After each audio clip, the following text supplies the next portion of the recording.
Vote चोरी का narrative fail हुआ तो राहुल गांधी आर्थिक सुनामी और पीएम कॉम्प्रोमाइज का नया नैरेटिव सेट करने में दिन रात लगे हुए। लेकिन रूस के राष्ट्रपति पुतिन ने राहुल गांधी के इन दोनों नैरेटिव की बैंड बजा कर रख दी, बैंड बजा दिया। मैंने कल ही आपको बताया था ना बॉस कि राहुल गांधी एलओपी हैं, नेता प्रतिपक्ष के संवैधानिक पद पर बैठे हुए हैं। उन्हें गंभीरता से सोच समझकर कुछ भी बोलना चाहिए, बयान देना चाहिए, नहीं तो उनकी विश्वसनीयता रह जाएगी क्या? कम नहीं हो जाएगी उनकी विश्वसनीयता, और लोग उनकी बातों का लोड लेंगे क्या? कोई लोड ही नहीं लेगा। बोले कुछ भी बोलते रहते हैं, अनाप शनाप बोलते रहते हैं, लोड क्या लेना? भाई आप नेता विपक्ष, आपको बोलने से पहले 100 बार सोचना चाहिए। वैसे भी सिखाया जाता है कि जब भी आप बोलते हैं उससे पहले 100 बार उसको सोचिए, उसको तौलिए कि आप जो बोल रहे हैं, आप जो कह रहे हैं, उसका क्या असर हो। और आप जब नेता विपक्ष हो लोकसभा में तो आप सोचिए कि कितनी गंभीरता से आपको कोई बात बोलनी चाहिए। और आज देखिए कि राहुल गांधी का एक और नैरेटिव 24 घंटे में धुआं धुआं फुस हो गया, टाइम टाइम फिश। राहुल के इस नैरेटिव को शुरू हुए 24 घंटे भी नहीं बीते थे बॉस, और उधर पुतिन ने मॉस्को से उनके नैरेटिव की हवा निकाल दी। ऐसी हवा निकाली कि सन्नाटे में है, समझ में नहीं आ रहा है कि अपने देश के लिए जो हम कह रहे थे, अपने देश के पीएम के लिए जो कह रहे थे, वो कहना भी चाहिए था कि नहीं कहना चाहिए। क्योंकि जो विदेश के राष्ट्रपति हैं, दूसरे देशों के राष्ट्रपति हैं, वो तारीफ करते नहीं थक रहे, और हम ही अपने देश के बारे में कुछ भी अनाप शनाप और अपने प्रधानमंत्री के बारे में अनाप शनाप बोलते। पुतिन ने भारत की इकोनॉमी की दंदनाती स्पीड पर स्टैंप लगा दिया कि भारत की इकोनॉमी ग्रोथ की स्पीड टॉप गियर में, कोई नहीं है टक्कर में, कहां पड़े हो चक्कर। लेकिन राहुल गांधी तो राहुल गांधी है बॉस, जो कह दिया सो कह दिया।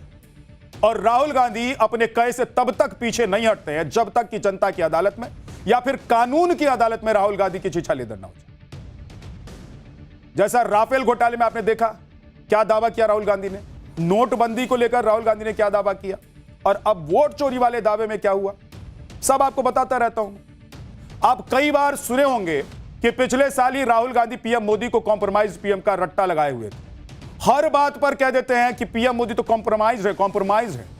कल तो राहुल ने यह भी तक कह दिया कि पीएम मोदी का रिमोट कंट्रोल ट्रंप के हाथ। लेकिन पुतिन ने राहुल के इस नैरेटिव की भुजिया बना दी, एकदम तट तट तट तट तर। ऐसा लग रहा है कि उधर से फायरिंग चल रही है कि आप जो नैरेटिव इंडिया में सेट करना चाह रहे हैं ना, वो हमको भी पता है कि सेट नहीं होने वाला। अब सोचिए कि रूस में बैठा हुआ एक व्यक्ति, रूस का राष्ट्रपति, हिंदुस्तान को लेकर क्या सोच रहा है, क्या देख रहा है और क्या बोल रहा है, और देश में लोकसभा के नेता विपक्ष अपने ही देश को लेकर क्या बोल जाए।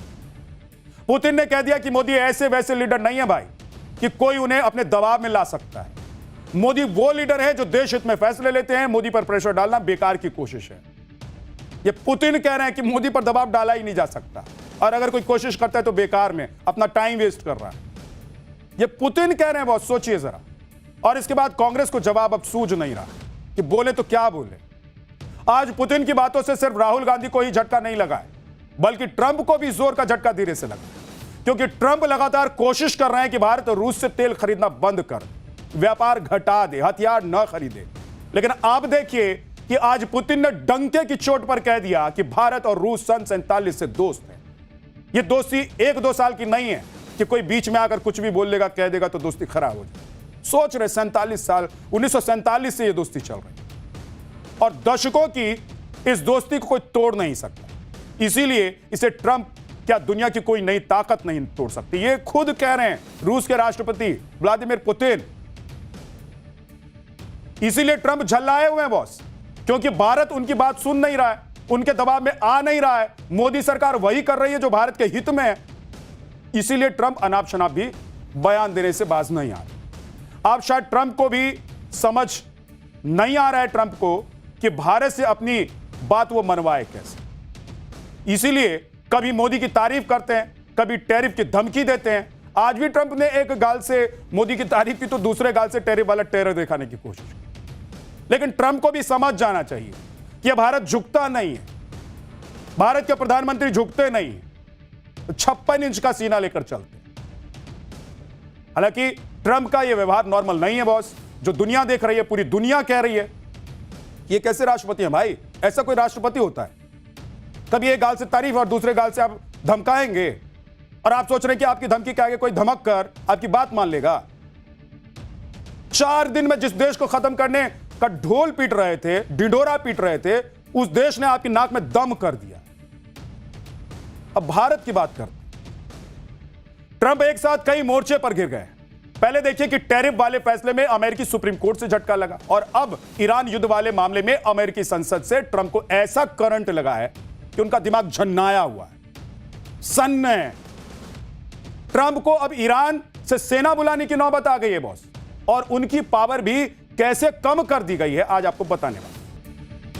कल न्यूज की पाठशाला में ही मैंने आपको बताया था कि राफेल घोटाले के आरोप से लेकर वोट चोरी के आरोप तक राहुल के 5 नैरेटिव कैसे ध्वस्त हो गए। राहुल के इन आरोपों पर न जनता ने यकीन किया और न ही सुप्रीम कोर्ट में राहुल गांधी अपनी बातों को साबित कर पाए। फिर भी राहुल गांधी लगे हुए। ऐसा लगता है कि राहुल गांधी होमवर्क करके नहीं आए, क्योंकि अगर ऐसा होता तो राहुल बार बार एक ही जैसी गलती नहीं करते हो। अभी कल ही राहुल गांधी ने नई हवाबाजी बताई। राहुल ने कह दिया था कि भारत में आर्थिक सुनामी आने वाली है। अब देखिए क्या हुआ। यह तो किसी को पता ही नहीं कि राहुल ने जो पैनिक फैलाने वाली बात कही वो कहां से लेकर आते हैं। क्योंकि आप सोचिए कि पुतिन क्या कह रहे हैं, रूस क्या कह रहा है, दुनिया के बाकी देश क्या कह रहे हैं, और राहुल गांधी पता नहीं कहां से ज्ञान लेकर आए।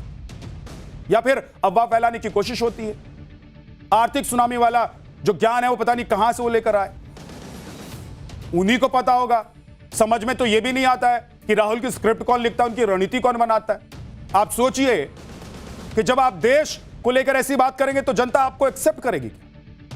आप क्या सोच रहे हैं? आप मोदी के विरोध में कुछ भी बोलते चले जाएंगे और जनता सुनती चली जाएगी। ऐसा नहीं होता बॉस।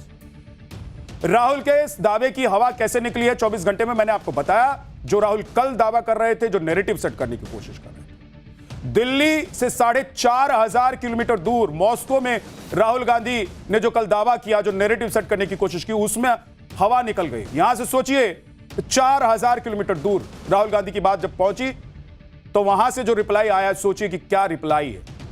रूस के राष्ट्रपति ने भारत की अर्थव्यवस्था के बारे में जो बातें कही हैं वो सुनकर कांग्रेस पैर पटक रही, लेकिन भारत का हर राष्ट्रवादी नागरिक पुतिन की बातों पर गर्व महसूस कर रहा है, क्योंकि बात देश की है ना भाई साहब। दुनिया भर की न्यूज एजेंसियों के एडिटर्स से बात करते हुए पुतिन ने कहा कि भारत दुनिया की प्रमुख अर्थव्यवस्थाओं में से एक है। भारत में आर्थिक विकास की दर सबसे ज्यादा है। उन्होंने भारत की इकोनॉमिक रफ्तार का क्रेडिट मोदी सरकार को दिया और कहा कि यह मोदी सरकार की कड़ी मेहनत का नतीजा है। उन्होंने यह भी कहा कि भारत ने यह विकास दर प्रधानमंत्री नरेंद्र मोदी के रणनीतिक फैसलों की वजह से हासिल की। अब सोचिए कि अगर पुतिन ये कह रहे हैं कि भारत के लोग मेहनती हैं, भारत के प्रधानमंत्री मेहनती हैं, भारत तरक्की कर रहा है, तो गर्व करने वाली बात नहीं है बॉस। गर्व होना चाहिए ना, लेकिन अलग चल रहा है, गजबे चल रहा है दूसरी तरफ। यहां अपने देश में राहुल गांधी अपने ही देश के इकोनॉमी को डेड बता देते, आर्थिक सुनामी आने वाला डरावना पैनिक फैला, ताकि विदेशी निवेशक शेयर मार्केट से अपना पैसा निकालकर कट लें, चले जाए। फिर कहेंगे ना, चिल्लाएंगे ना कि देखिए मोदी राज में क्या हो रहा है, मोदी राज में क्या हो रहा है। लेकिन पुतिन ने भारत की अर्थव्यवस्था पर मुहर लगाते हुए कहा है कि मोदी सरकार एकदम सही दिशा में काम कर रहा है और देश तरक्की कर रहा है। सुनिए कि राहुल गांधी कैसे डरा रहे हैं और पुतिन कैसे भारत की अर्थव्यवस्था की तारीफ करते नहीं थक रहे। आर्थिक सुनामी आ रही है, भयंकर आर्थिक सुनामी अब आ रही है। ऐसी इकोनॉमिक क्राइसिस आएगी हिंदुस्तान में जो आपने अपने लाइफ में नहीं देखी होगी। ये हो रहा है, इसको अब कोई रोक नहीं सकता है। भारत की बढ़ती अर्थव्यवस्था की तारीफ सिर्फ पुतिन ही नहीं कर रहे हैं बॉस, पूरी दुनिया कह रही है कि भारतीय अर्थव्यवस्था पर ग्लोबल रिपोर्ट जो आ रही है, बता रही है, उससे पूरी दुनिया की मुहर लग रही है भारतीय अर्थव्यवस्था। मैं आपको बताता हूं कि पूरी दुनिया क्या कह रही है। आरबीआई यानी कि रिजर्व बैंक ऑफ इंडिया ने आज ही आंकड़े जारी किए हैं कि इस साल भारत की इकोनॉमी 7.7% की दर से बढ़ेगी, यानी कि 7.7% की दर से यह बढ़ रही है, और यह रफ्तार पिछले साल से ज्यादा है। पिछले साल भारत की इकोनॉमी की रफ्तार थी 7.1%, यानी कि 7.1%, यानी कि इस साल 0.6% ज्यादा है। मतलब 0.6%, लगभग आधे से ज्यादा प्रतिशत से रफ्तार से हमारी इकोनॉमी बढ़ रही है। लेकिन राहुल गांधी कह रहे हैं कि आर्थिक सुनामी आने वाली। विश्व बैंक भी कह रहा है कि 2026-27 में भारत की जीडीपी की जो रफ्तार है वो 6.6% रहने वाली है, जो कि बड़े बड़े देशों के मुकाबले बहुत ज्यादा है। अमेरिकी संस्था आईएमएफ यानी कि इंटरनेशनल मॉनेटरी फंड की रिपोर्ट देख लीजिए। आईएमएफ कहता है कि 2026-27 में भारत की आर्थिक विकास दर 6.5% रह सकती है। वहीं एडीबी यानी कि एशियन डेवलपमेंट बैंक का अनुमान है कि 2026-27 में भारत की जीडीपी 6.9% के आसपास रहने का अनुमान है।